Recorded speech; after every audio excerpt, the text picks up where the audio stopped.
স্বয়ং জামাতের আমির বলছেন নির্বাচন এবং জনভোট একসাথে হলে পরে জেনোসাইড হওয়ার আশঙ্কা রয়েছে। আপনি তো এটা বলে আপনি তো কি হুমকি দিলেন গোটা জাতিকে। আমাদের কথায় প্রশাসন উঠবে বসবে, এটা গণতন্ত্রকে সুসংহত করে একটা প্রাণবন্ত গণতন্ত্রকে এগিয়ে নেওয়ার মানে কোনো নিদর্শনের মধ্যে নেই, বৈশিষ্ট্যের মধ্যে, বরং একটা অহংবোধ কাজ করে। আপনি প্রশাসনকে নিরপেক্ষতার কথা বলতে পারেন, প্রশাসনকে একটা ইনস্টিটিউশন হিসেবে তারা যেই সরকার থাক তার পলিসি বাস্তবায়নে সে নিরপেক্ষভাবে কাজ করবে। কিন্তু আমি প্রশাসনকে যদি বলি আমার কথায় উঠবে আর বসবে, তাহলে তো আপনি আরেকটি দানবীয় শাসন তৈরির একটা ইঙ্গিত দিলেন, তার মধ্যে আরেকটা শেখ হাসিনা হওয়ার, আরেকটা ফ্যাসিবাদ তৈরি হওয়ার ইঙ্গিত দিলেন। শেখ হাসিনা তাই করেছেন। তিনি পুলিশকে বানিয়েছেন ছাত্রলীগ, উনি র্যাবকে বানিয়েছেন যুবলীগ, এবং তারা গুম করে আনন্দিত হয়েছেন এবং সেটা গিয়ে রিপোর্ট করতো শেখ হাসিনার কাছে।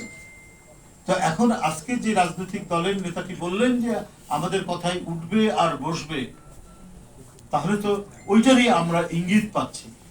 প্রশাসন ভয় পেয়ে আপনাদের কথায় উঠবে বসবে, এবং আপনারা যাকে নিশ্চিহ্ন করতে বলবেন, যাকে ধ্বংস করে দিতে বলবেন, সেই কথা যদি না শুনে প্রশাসন, তাহলে আপনারা তার বিরুদ্ধে ব্যবস্থা নিয়ে নেবেন এবং আপনাদের বাছাই করা লোক নেবেন। প্রত্যেকটি আপনারা দেখবেন ক্যাডার ভিত্তিক দল বলে না, যারাই ক্যাডার ভিত্তিক দল করে তারা প্রশাসন, বিচার বিভাগ প্রত্যেকটির মধ্যেই ক্যাডার বসানোর চেষ্টা করে, এবং এটাই হয় গণতন্ত্রের জন্য এবং রাষ্ট্রের জন্য ক্ষতিকর। এটা সাদ্দাম হোসেনরা করেছিলেন, গাদ্দাফিরা করেছিলেন, হিটলার করেছিলেন। দলের লোক দিয়ে আপনার বিচার বিভাগ তৈরি করা, প্রশাসন তৈরি করা, কি জন্য করেছেন? যে নিজেদের যে অপরাধগুলো, 60 লক্ষ ইহুদি পুড়িয়ে মারা, আপনার ভিন্ন মত প্রকাশ যারা করে তাদেরকে গ্যাস চেম্বারে পুড়িয়ে মারা, এটা আদালতে উঠলেও আদালত যাতে সরকারের পক্ষে থাকে। তো এটা কিন্তু ভয়াবহ ইঙ্গিতবাহী এই কথাটা।